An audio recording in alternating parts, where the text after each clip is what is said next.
Hello student. Bryophyta series में अभी तक हम लोग मार्केंसिया और रिक्सिया को समझ लिए हैं। आज बारी है हॉर्नवट यानी एंथोसिरस की। तो एंथोसिरस किसका मेंबर है? एंथोसिरोटॉप्सिडा। इसके लक्षण मार्केंसिया से कुछ अलग होते हैं, ये थोड़े एडवांस हो चुके होते हैं, लेकिन एग्जाम पॉइंट ऑफ व्यू से इसके कुछ कैरेक्टर बहुत इंपॉर्टेंट है जो एग्जाम में हर साल पूछे जाते हैं। तो आज हम लोग एंथोसिरस के सारे वो कैरेक्टर देखेंगे जो इसको मार्केंसिया से अलग करेंगे, और एग्जाम में जो फ्रिक्वेंटली सवाल आते हैं उन पे ध्यान देंगे। तो एंथोसिरोड्स को क्या कहा जाता है? हॉर्नवट कहा जाता है। क्यों कहा जाता है?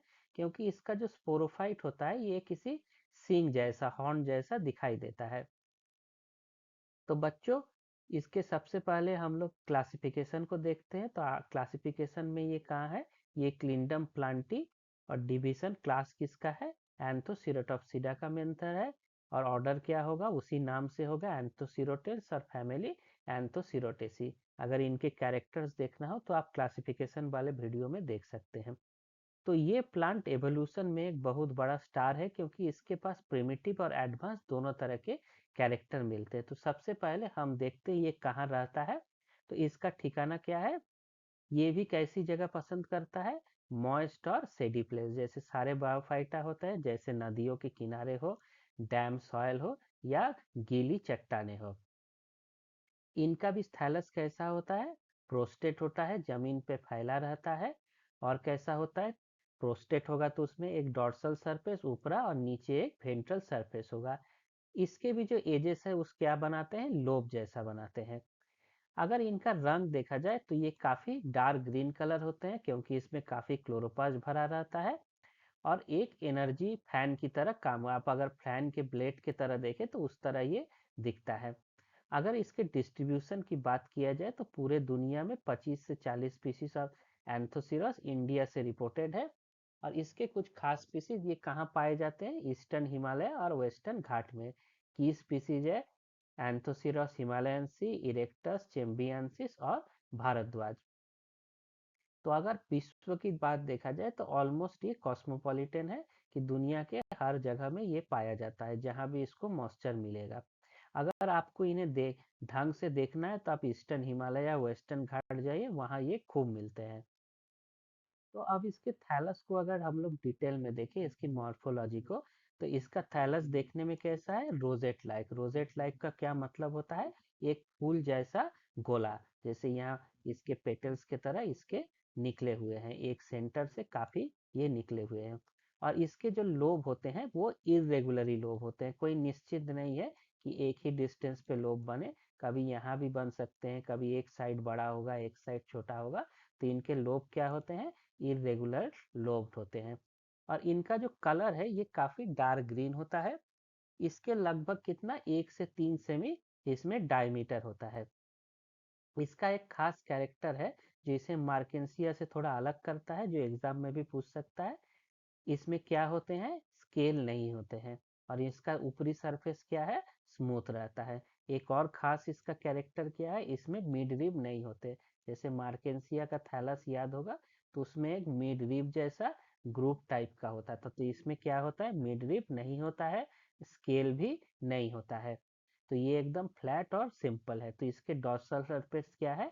एकदम चिकना स्मूथ है। लेकिन वेंट्रल सरफेस पर एक ही तरह के राइजॉइड्स मिलते हैं। और वो राइजॉइड्स कैसे होते हैं? स्मूथ वाल राइजॉइड्स है। स्केल तो हम लोग समझ ही लिए हैं कि स्केल आर एब्सेंट। तो कभी कभी एमसीक्यू में सवाल आ सकता है कि एंथोसिरस का में स्केल किस टाइप का है, तो इसमें स्केल होते ही नहीं है। अगर राइजॉइड है तो राइजॉइड भी क्या है?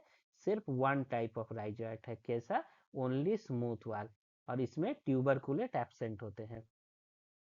तो ये दोनों चीज याद रखना है, क्या? स्केल और ट्यूबरकुलेट राइजॉइड एंथोसिरस में एब्सेंट होते हैं। अगर इसके सेल के भीतर का बात किया जाए तो इसके सेल में जो क्लोरोप्लास्ट होता है वो काफी लार्ज होता है।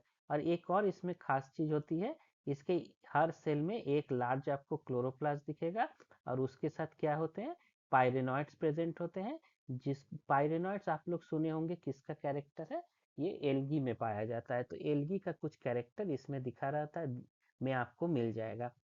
तो यूनिक फीचर हमेशा एग्जाम में पूछे जाते हैं। तो एंथोसिरस की हर सेल में में सिर्फ एक बड़ा क्लोरोप्लास्ट होता है और इस क्लोरोप्लास्ट के अंदर क्या होता है, पायरेनॉइड। ठीक वैसा ही एल्गी में। तो ये भी एग्जाम के लिए एक इम्पॉर्टेंट पॉइंट एंथोसिरस से आता है। नेक्स्ट इम्पॉर्टेंट पॉइंट क्या है, ये फीचर प्रूव करता है कि ब्रायोफाइटा का एवोल्यूशन एल्गी से ही होता है।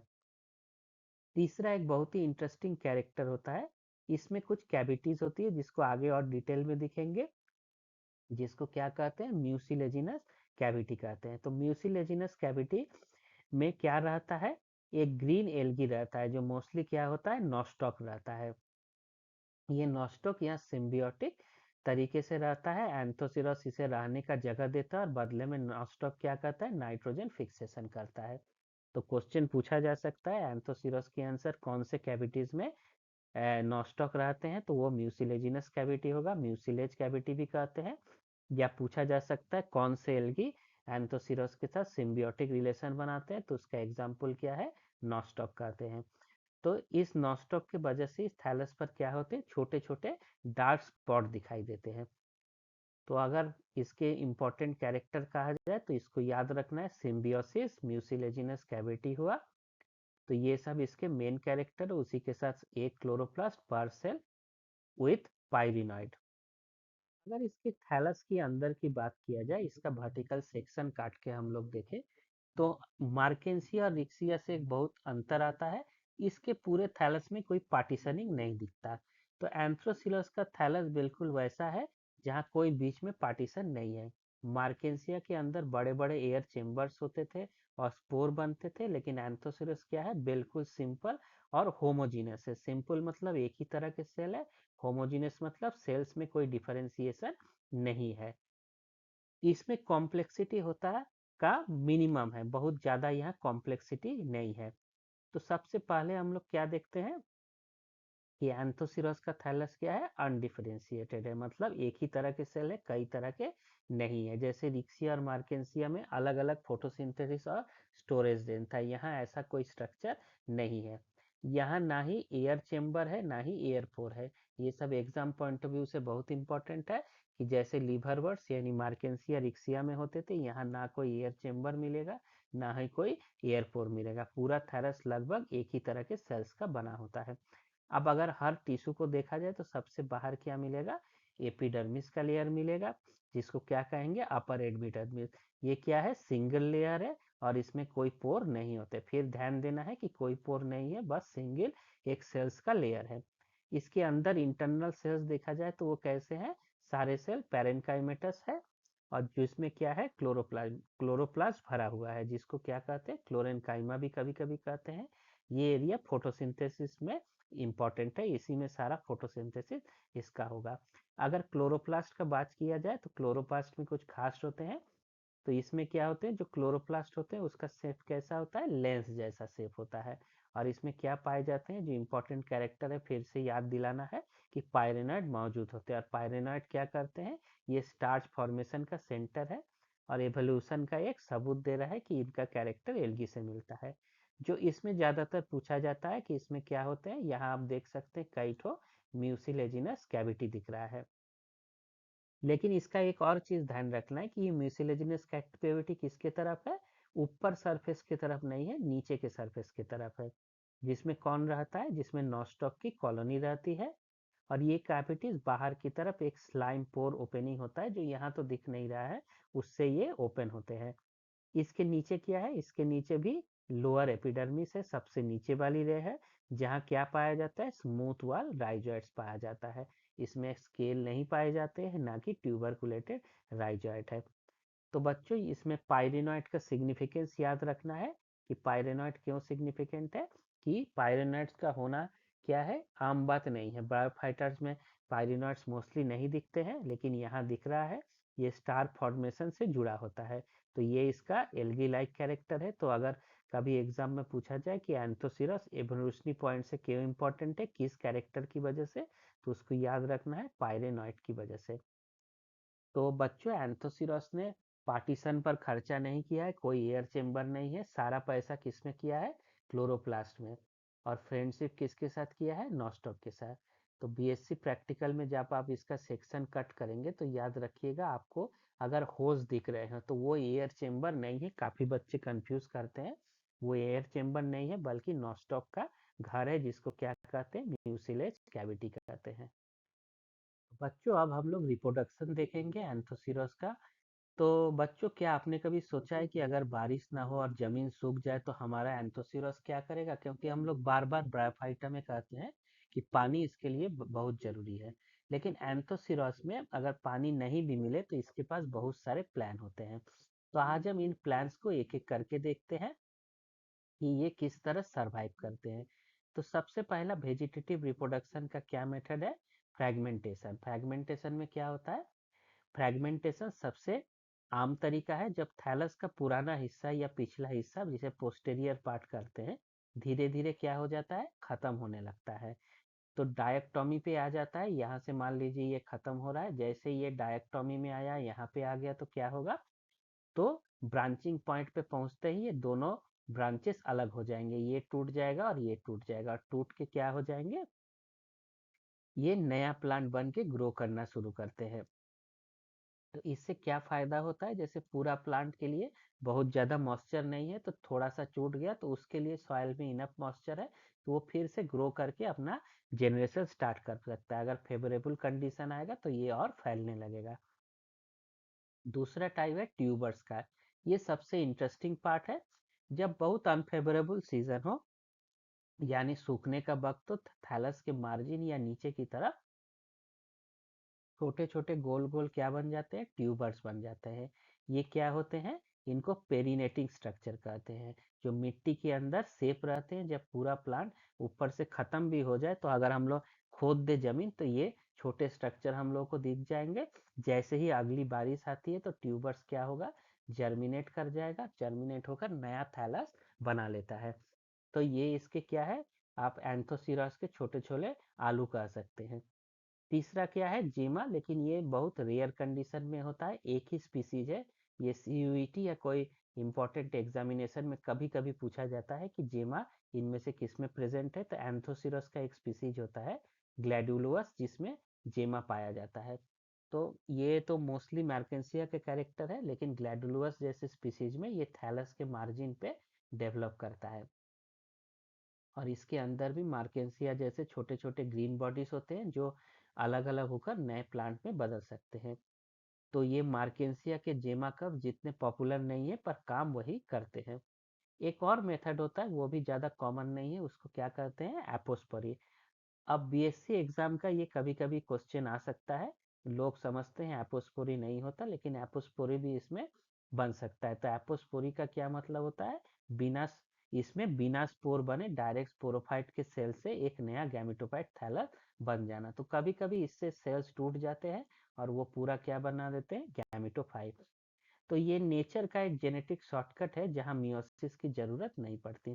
तो अगर स्पोरोफाइट के सेल्स थैलस बना रहे हैं बिना स्पोर बनाए, तो उसे हम लोग क्या कहते हैं, एपोस्पोरी कहते हैं। तो वेजिटेटिव के बाद अब बारी है सेक्सुअल रिप्रोडक्शन का।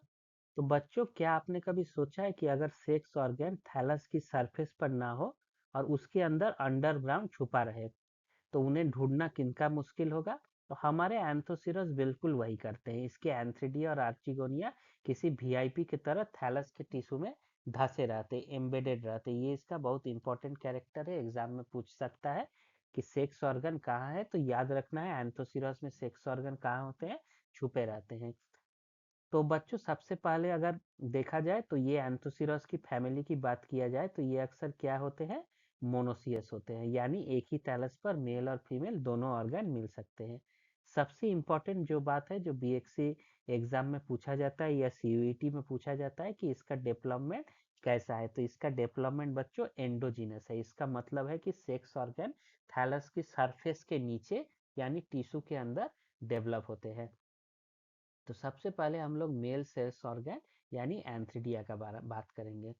तो अगर आप लोग एंथ्रिडिया को देख रहे हैं डायग्राम में, तो एंथ्रिडिया कहाँ है, एक चेम्बर के अंदर, जिस चेम्बर को क्या कहते हैं, एंथ्रिडियल चेम्बर कहते हैं।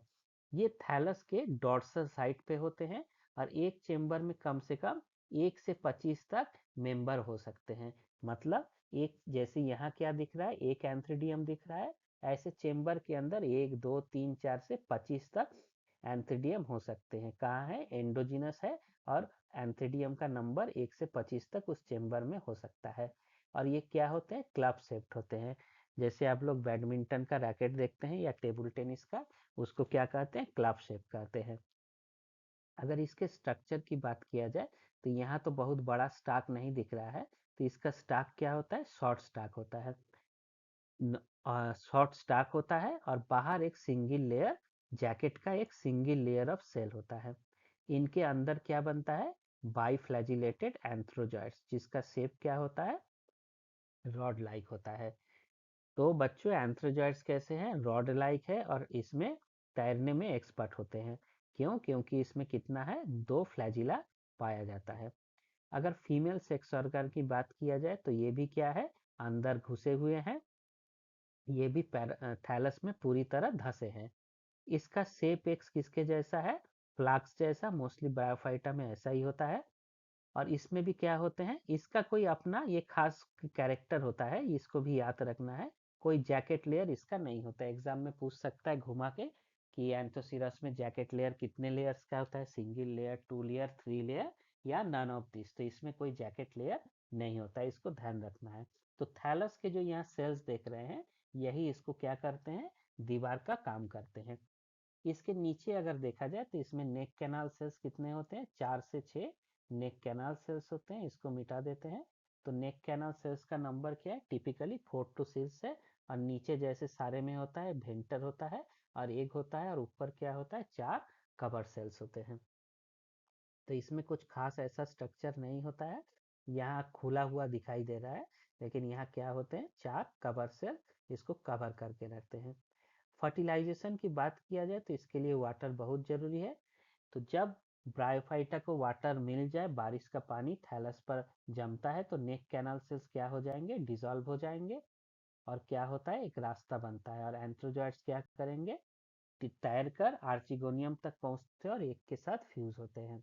और फिर बनता है डिप्लॉयड जाइगोट, जिसे आगे हम लोग समझेंगे। तो बच्चों, जाइगोट से क्या बनता है? स्पोरोफाइट बनता है। तो जो एंथोसिरस का स्पोरोफाइट है वो ब्रायोफाइटा में सबसे एडवांस माना जाता है। क्यों? अभी तक जो हम लोग पढ़े उसमें एडवांस है।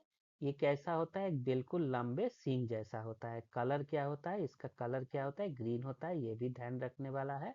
इसमें कुछ बहुत इंपॉर्टेंट खास स्ट्रक्चर है, उनको हम लोग जरूर बात करेंगे। इसका जो ग्रोथ होता है वो क्या होता है? इनडिटर्मिनेट। डिटर्मिनेट का मतलब होता है कि कुछ दूर ग्रोथ होने के बाद रुक जाए, और इनडिटर्मिनेट का काफी लंबे समय तक इसका ग्रोथ होता रहे, यानी ये बहुत लंबे समय तक बढ़ता रहेगा। न्यूट्रिशन की बात करें तो अभी तक हम लोग देख रहे थे गैमेटोफाइट पे डिपेंड करता था। ये भी डिपेंड करता है, लेकिन पार्टली, पूरी तरह नहीं। ये अपना खाना खुद बना सकता है, लेकिन न्यूट्रिशन और वाटर के लिए ये गैमेटोफाइट पे डिपेंड करता है। तो आधा काम खुद से कर लेता है और आधा दूसरे पे डिपेंड करता है। अगर स्पोरोफाइट के पार्ट्स का बात किया जाए तो यहाँ विक्सिया और मार्केंसिया से काफी अंतर दिखेगा आपको। सबसे पहले क्या होता है? छोटा सा फूट आपको दिख रहा है, जमीन पे है, गैमेटोफाइट के अंदर धसा होता है। इसका काम क्या है? ये धसा हुआ है और क्या करता है? न्यूट्रिशन एब्जॉर्ब करता है गैमेटोफाइट से। अब सबसे इंपॉर्टेंट पार्ट है ये मेरिस्मेटिक जोन, जिसको इंटर कैलोरी मेरिस्टेम भी कहते हैं। इसको नॉर्मली हम लोग क्या कहते हैं? सीटा कहते हैं, लेकिन एंथोसिरस के केस में इसको मेरिस्मेटिक जोन या इंटर कैलोरी मेरिस्टेम कहा जाता है। क्यों कहा जाता है? ये इसका यूनिक फीचर है हॉर्नवॉट्स का। तो इसको बहुत अच्छे से याद रखना है, एग्जाम का एग्जामिनेशन में फेवरेट क्वेश्चन है। तो एंथोसिरस का ये सबसे बड़ा वेपन है। फूट का ठीक ऊपर का एक ग्रोथ जोन होता है जो लगातार नई सेल बनाता है। इसी वजह से कैप्सूल की लंबाई क्या होगी? लगातार बढ़ती रहती है। तो यहाँ सीटा क्या है? एब्सेंट है और ये हमेशा बढ़ता जाता है। तो ध्यान रखना है, सीटा एब्सेंट होता है, जिसका जगह क्या ले लिया है? Meristematic zone. क्यों? क्योंकि ये हमेशा क्या करता है? कंटिन्यूअसली बढ़ता रहता है और स्पोरोफाइट को ऊपर करता रहता है। तो स्पोरोफाइट का लास्ट पार्ट क्या है? कैप्सूल है। ये वही लंबा सिलिंड्रिकल पार्ट है जो इसको आप देख सकते हैं, जो हमको कैसा दिखता है? हॉर्न जैसा दिखता है। तो बच्चों, आगे इसका डिटेल्स देखेंगे, उससे पहले बीएससी एग्जाम में इंटर कैलोरी मेरिस्टेम वो फीचर है जो इसे क्या बनता है? एडवांस बनाता है। और हाँ, इसमें सीटा नहीं होता है, इसलिए क्या है? शॉर्ट टेम्पर्ड नहीं बल्कि लॉन्ग लास्टिंग होता है।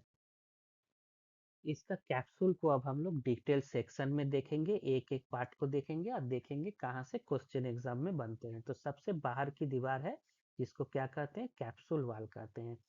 कैप्सूल वाल इसका क्या होता है, मल्टी लेयर होता है। ये मल्टी लेयर होता है, इसमें लगभग 6 तो मैक्सिमम है, 4 से 6 लेयर होते हैं। तो इसकी सबसे बड़ी खूबी क्या होती है कि इन सेल्स में जो कैप्सूल वाल है उसमें क्या पाया जाता है, क्लोरोफास्ट होते हैं, जिसके वजह से ये क्या कहते हैं, फोटोसिंथेसिस पॉसिबल है।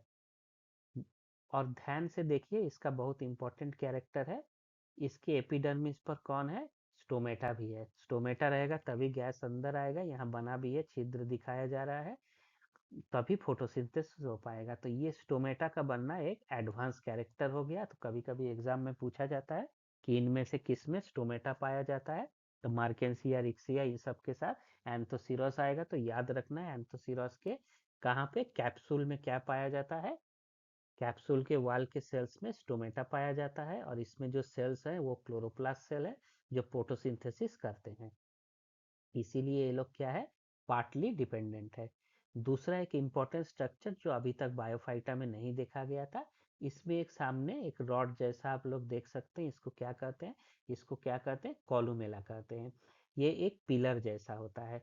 तो कैप्सूल के ठीक सेंटर में ये क्या होता है, स्टेराइल, मतलब इसका रिप्रोडक्शन से कोई लेना देना नहीं है, एक कॉलम है।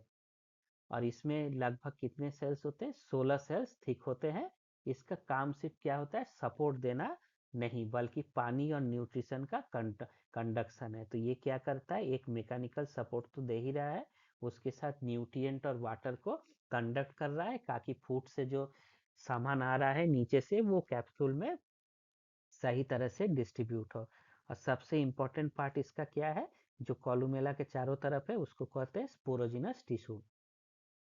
तो कॉलुमेला के चारों तरफ क्या है, स्पोरोजिनस टिश्यू। तो कभी पूछा जाता है स्पोरोजिनस टिश्यू के चारों तरफ, कॉलुमेला के चारों तरफ क्या होते हैं, तो स्पोरोजिनस टिश्यू होते हैं। ये टिश्यू अगर दो तरह के होते हैं, इसमें क्या होते हैं, स्पोर मदर सेल होते हैं, और फिर एक बहुत इंपॉर्टेंट टर्म आता है, सूडो इलेटर्स होते हैं। तो स्पोर मदर सेल क्या करते हैं, इसमें मियोसिस होकर हैप्लॉइड स्पोर बनेंगे। स्पोर बनते हैं जो क्या होते हैं, बहुत थिक होते हैं। एक थिक में स्पोरोपोलिनिन का वाल पाया जाता है, ये भी कभी कभी एग्जाम में पूछा जाता है। जो एक थिक स्पोरोपोलिनिन दीवार बनाता है, और उसमें आउटर साइड क्या होता है, एक्साइन और इनर इंटाइन होता है, जैसे स्पोर में नॉर्मली होता है। अब बात करते हैं सूडो इलेटर्स का।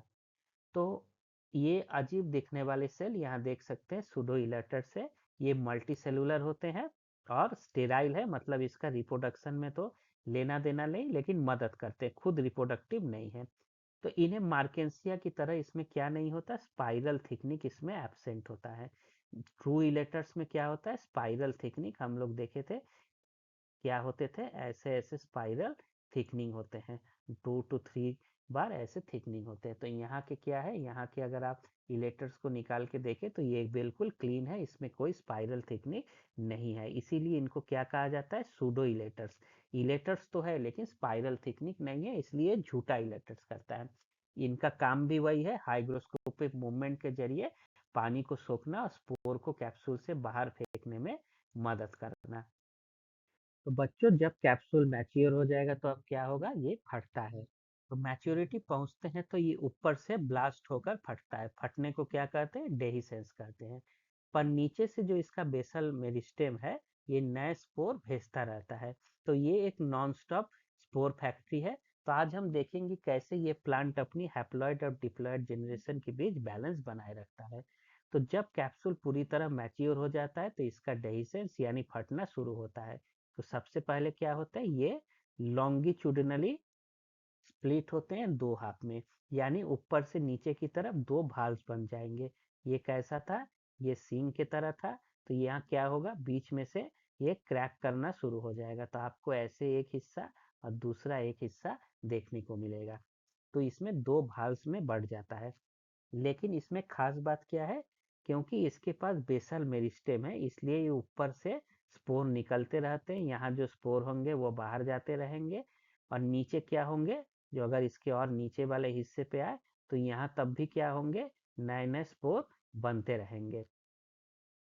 ये एक कंटिन्यूअस प्रोसेस है जो महीनों तक इसमें चलता रहता है। तो यहाँ खास बात क्या ये याद रखना है कि इसमें स्पोर रिलीज भी होगा और उसमें ग्रोथ भी होता रहता है। तो इसका कभी कभी एग्जाम में फिजियोलॉजिकल इंडिपेंडेंस पे भी सवाल आता है, जो एंथ्रोसिरस को दूसरे ब्रायोफाइटर से अलग करता है। क्यों ऐसा करता है? क्योंकि इसके कैप्सूल में क्या है, क्लोरोफिल है और वो फोटोसिंथेसिस कर सकता है। तो ये पूरी तरह गैमेटोफाइट पर डिपेंडेंट नहीं है, पार्शियली है, इसीलिए इसको क्या कहते हैं, सेमी इंडिपेंडेंट कहते हैं। यानी पानी और मिनरल्स उधार लेता है पर रोटी खुद पकाता है। अगर इसके लाइफ साइकिल की बात किया जाए तो इसका भी लाइफ साइकिल क्या है, हेट्रोमॉर्फिक। हेट्रोमॉर्फिक का क्या मतलब हुआ कि एक स्पोरोफाइट भी हम लोगों को दिख रहा है और एक गैमेटोफाइट भी दिख रहा है, जो दोनों का शकल क्या है, अलग अलग है। और इसका कैसा होता है, हैप्लोडिप्लॉन्टिक। तो जो गैमेटोफाइट है वो क्या है, यहाँ हैप्लॉइड है और स्पोरोफाइट का है, डिप्लॉइड है। अगर इस डायग्राम पर ध्यान से देखें तो हैप्लॉइड जनरेशन में क्या होता है, थैलस क्या है, गैमेटोफाइट हैप्लॉइड है जिसमें नॉस्टॉक और सारे सेल ऑर्गेनेल्स आपको दिख जाएंगे। डिप्लॉइड जनरेशन का फर्स्ट सेल क्या होता है, हमेशा याद रखना है, जाइगोट होता है। ये जाइगोट फर्टिलाइज के बाद बनता है और इसी से क्या बनेगा, एक लंबा स्पोरोफाइट बन जाएगा जो क्या होगा, डिप्लॉइड होगा। इसी पैटर्न को हम क्या कहते हैं, हेट्रोमॉर्फिक ऑल्टरनेशन ऑफ जनरेशन कहते हैं, क्योंकि दोनों देखने में अलग अलग है। तो यहाँ गैमिडोफाइट डोमिनेंट है और स्पोरोफाइट उस पर डिपेंड होता है। तो अब हम लोग बात करेंगे कि इसको एडवांस क्यों कहते हैं। तो जरा इन पॉइंट्स पे ध्यान दीजिएगा, क्योंकि इसमें क्या पाया जाता है, स्टोमेटा पाया जाता है। तो इसके स्पोरोफाइट पर स्टोमेटा का होना इसका सबसे बड़ा वैस्कुलर इंपॉर्टेंट कैरेक्टर है। दूसरा इसका क्या है, इंटर कैलोरी मैनेजमेंट। ये वो है जिससे ये लगातार बढ़ता रहता है और महीनों तक स्पोर डिस्पर्स कर सकता है। तीसरा क्या है, ये अपना खाना बना सकता है क्योंकि इसका जो कैप्सूल होता है उसमें क्या है, क्लोरोफिल वाले सेल्स होते हैं। चौथा क्या खास कैरेक्टर है, कॉलुमेला। इसके पास एक मजबूत सेंट्रल सपोर्ट सिस्टम है जो पानी कंडक्ट करने में हेल्प करता है। तो ये सारे फीचर्स क्या इशारा करते हैं कि ब्रायोफाइटा से आगे चलकर टेरिडोफाइटा कैसे बने होंगे। एक और कैरेक्टर है कि ये एल्गी जैसा है, क्योंकि प्रिमिटिव कैरेक्टर है, क्योंकि इसमें क्लोरोप्लास्ट के साथ पाइरेनॉइड है। अब जरा हम लोग इसको कंपैरिजन करते हैं, क्योंकि एग्जाम में बहुत कंपेरेटिव क्वेश्चन भी आते हैं। तो इसमें क्या है कि क्लोरोप्लास्ट का बात किया जाए तो इसमें क्या है, मोस्टली सिंगल होते हैं और साथ में पाइरेनॉइड है। माइटकेंसिया के केस में क्या है, मेनी है और पाइरेनॉइड्स इसमें बिल्कुल एब्सेंट होते हैं। ग्रोथ का बात किया जाए तो इसमें इनडिटर्मिनेट ग्रोथ है, मतलब इसकी ग्रोथ चलती रहती है। और मार्केंसिया में क्या था, छोटा सा सीटा बनता था, डिटर्मिनेट ग्रोथ था, एक लिमिट पर रुक जाता था। इलेटर्स दोनों जगह है, लेकिन एंथोसिरोस का इलेटर क्या है, सूडो इलेटर्स है। वहाँ क्या होते थे, ट्रू इलेटर। यहाँ क्या नहीं है, स्पाइरल थिकनिंग एब्सेंट है। स्टोमेटा क्या है, एंथोसिरोस में प्रेजेंट है कैप्सूल में, मार्केंसिया में ये कंप्लीटली एब्सेंट होता है। तो कंक्लूजन क्या है कि एवोल्यूशनरी पोजीशन में एंथोसिरा लैंड प्लांट एवोल्यूशन का एक बहुत इंपॉर्टेंट मोड है, जहाँ गैमेटोफाइट सिंपल है पर पोरोफाइट बहुत डिफरेंशिएटेड और एडवांस हो रहा है। ये एल्गी और वैस्कुलर प्लांट के बीच का एक बहुत इंपॉर्टेंट कड़ी है। इसी वजह से बॉटनिकल हिस्ट्री में इसका बहुत यूनिक पोजीशन है। तो बच्चों यहाँ एंथोसिरस खत्म होता है। नेक्स्ट वीडियो में हम लोग स्फैग्नम का बात करेंगे, और अगर आपको वीडियो पसंद आया तो आप लोग जरूर कमेंट करके बताएं। Thank you.